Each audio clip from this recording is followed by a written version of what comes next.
This video is part of the course that is Build REST API with Spring Boot and Spring Data JPA. Link for this course is given in the description.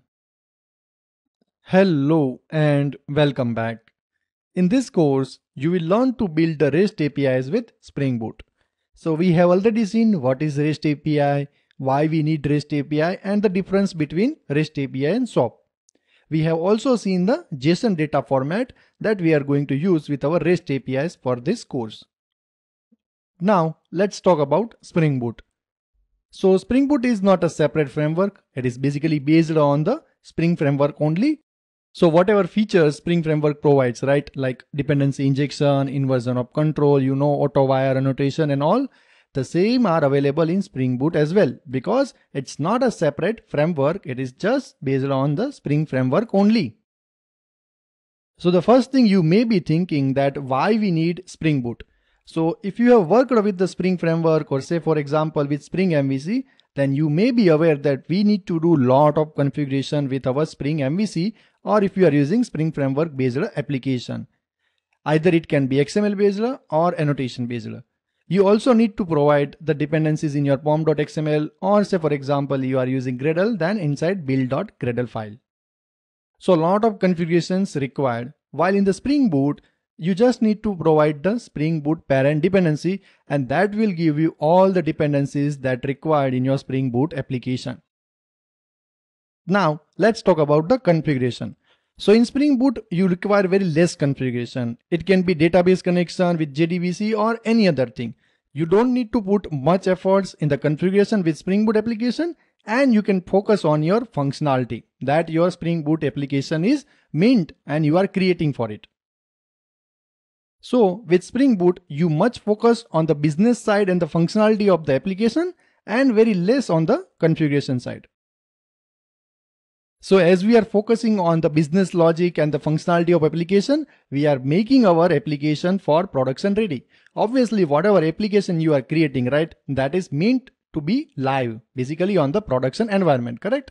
So with Spring Boot, as we are focusing less on the configuration and much on the functionality, it will make quicker and we will be ready for the production. The second thing with Spring Boot is that we can build a standalone application. Now let's understand this standalone term. If you have worked with any Java web application, be it JSP Servlet, Spring MVC or any other Java web application, then you know, right?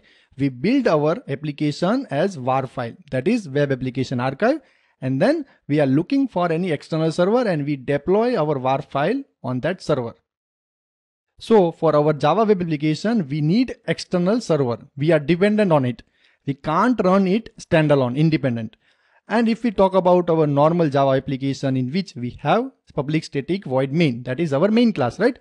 We just run that main class and it will start our application. We can see the functionality. It is very quicker, right? Because that is standalone application. The same Spring Boot provides. In Spring Boot, you have main class, that is public static void main. You just need to run that main class and it will start your application. You don't need any external server. The reason is that Spring Boot is having embedded Tomcat servers. So what will happen when you run the main class of your Spring Boot application, right? Spring Boot will start the embedded Tomcat server on port 8080. By default, the embedded Tomcat server will run on port 8080. You can change the port, that we will see in the upcoming lectures. So here the thing is, you can run your Spring Boot application as standalone. You are not dependent on any external servers. With Spring Boot, you have two choices to package your application, either jar or var. If you do jar, right, then you just need to fire one command, java jar and jar file name. That's it. It will hit your main class, and it's Spring Boot's responsibility that when you run the main class of the Spring Boot application, it will start the embedded Tomcat server on port 8080. So you don't need to do anything. You just focus on the functionality of your application and make it production ready. That's it. So these are the advantages, and that's the reason that Spring Boot is very popular nowadays. In this course, you will learn Spring Boot in details, and also you will learn how to build REST APIs with Spring Boot and Spring Data JPA. There are a couple of more features of Spring Framework like aspect-oriented programming and others that also we will cover in this course.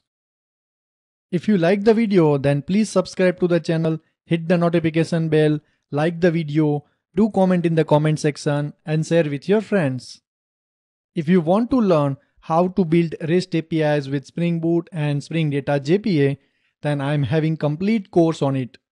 This course covers REST API, Spring Boot, Spring Data JPA, Spring AOP, that is Aspect Oriented Programming, documenting the REST APIs with Swagger, Project Lombok to avoid the boilerplate code in Java, and many other topics. Link for this course is given in the description. Just click on that link and start your journey with Spring Boot and Spring Data JPA. We'll see you in the another video. Till then, happy learning and happy coding.